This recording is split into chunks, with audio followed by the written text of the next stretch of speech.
เป็นน้ำคลองต่อกันกับน้ำบ่เลิกนะ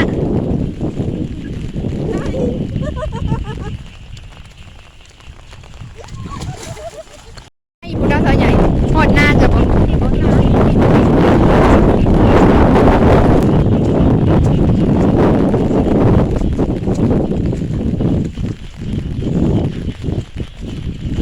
โดนจ้า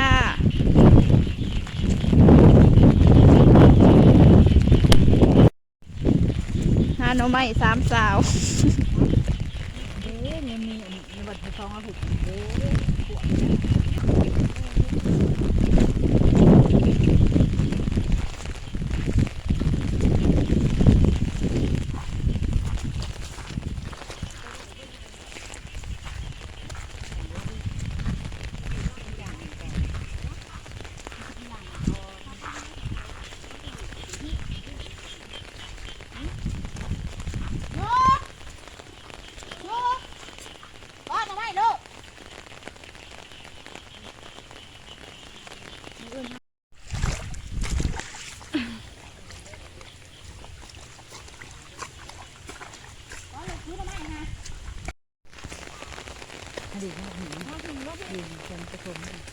เอาแต่เด่นเนี่ยมันต้องแช่มันต้องเอาตั้งดินค่ะมันต้องแช่ตั้งดินสูงได้เลยเด้อเดี๋ยวมานี่พี่น้องลุยต่อจ้า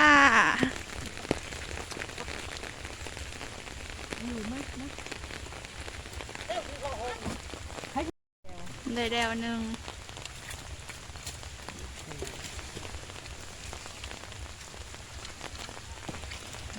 เมื่อไรบอจน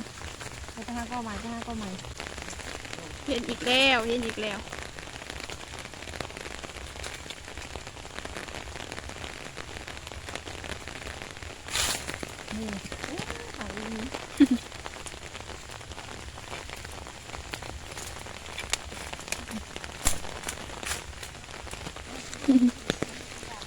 ตัวใหญ่ได้เฮ็ดบ่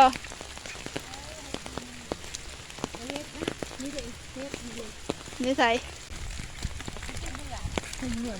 ที่เบื่อนะเฮ็ดคนเบื่อใส่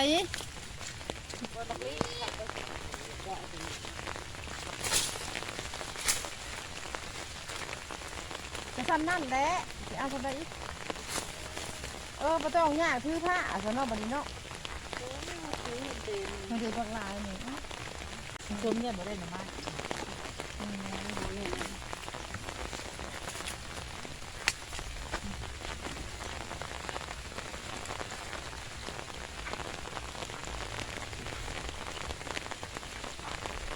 หาต่อไปหาไปเรื่อยถ้าเราทำเครื่องคือ100ก็ย่ำมันโอ้เฮ็ดจะกินเฮ็ดได้พอจะกินหน่อไม้เด้อกินนะคะได้เจ้าแกงลูกกินแกงกินแกงเด็ดแตะที่โดยบางนี่ตัวใหญ่กับแกงแซ่บกันนั่นแหละ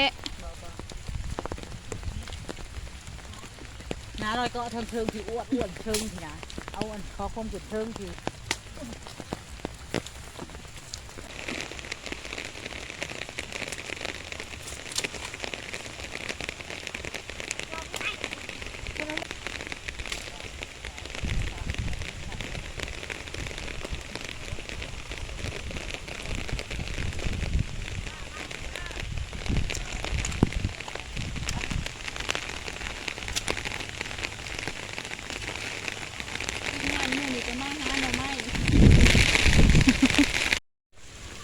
ตอนนี้กำลังย่างเมื่อ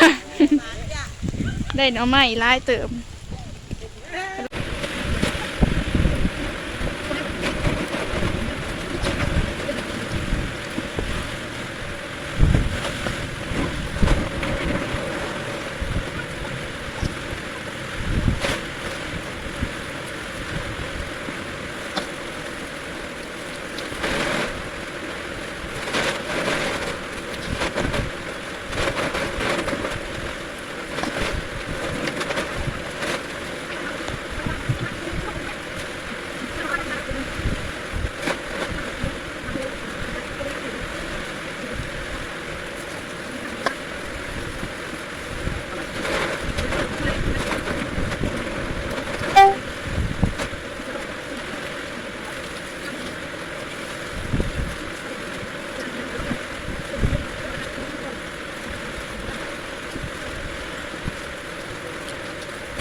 ต้องเอา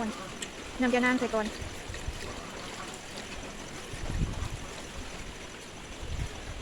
ต้องเอาน้ำยานางใส่ไปก่อนขลุ่น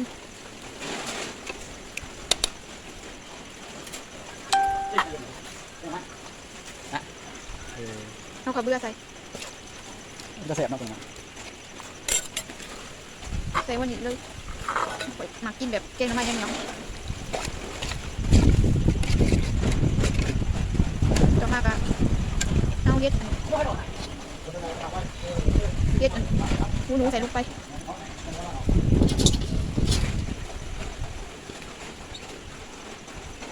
มากระล้น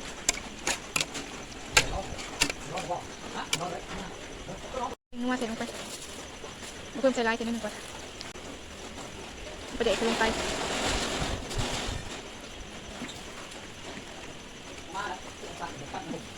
คนใ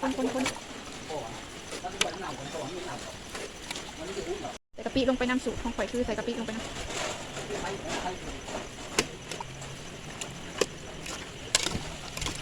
ลงไปน้ำอีกเดี๋ยวก็เอาไปข้างหม้อมันหลังจากเราปรุงแล้วเราก็เอามาปรุงใส่นี่ปรุงใส่ไข่คนไปเรื่อยๆเป็นข้าวหม้อปดเดี๋ยวเอามาคนเพื่อบ่ให้กระเบื้อติดหม้อ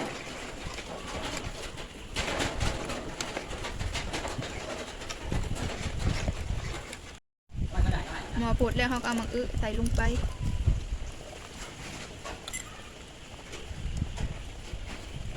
แล้วก็คนให้มันเข้ากันหลังจากมาสุกแล้วข่อยก็ใส่น้ำตาลลงไปน้ำใส่ลงไปน้ำไม่หนึ่งเพราะมันออกหวานนี่มันนัวเผ็ดหวานหน่อยหนึ่ง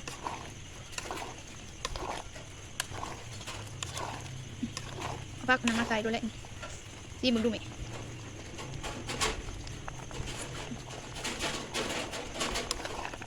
พอดีบ่มันพอดีก็เอาผักขะแยงเสร็จลูก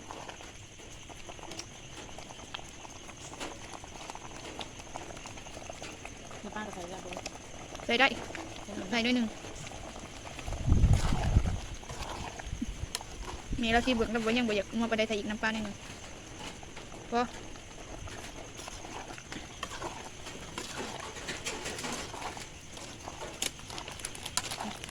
ปรุงวิเศษใส่ลงไปพอ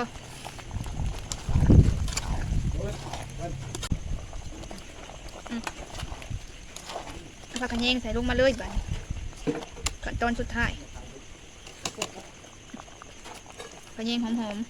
ๆใส่ลงไปนี่ก็คือแบ่งไปให้อัน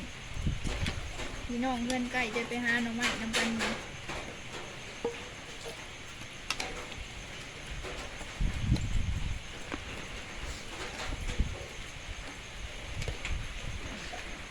เงินหน่อไม้เดี๋ยวมาแกงแบ่งสู่กันกิน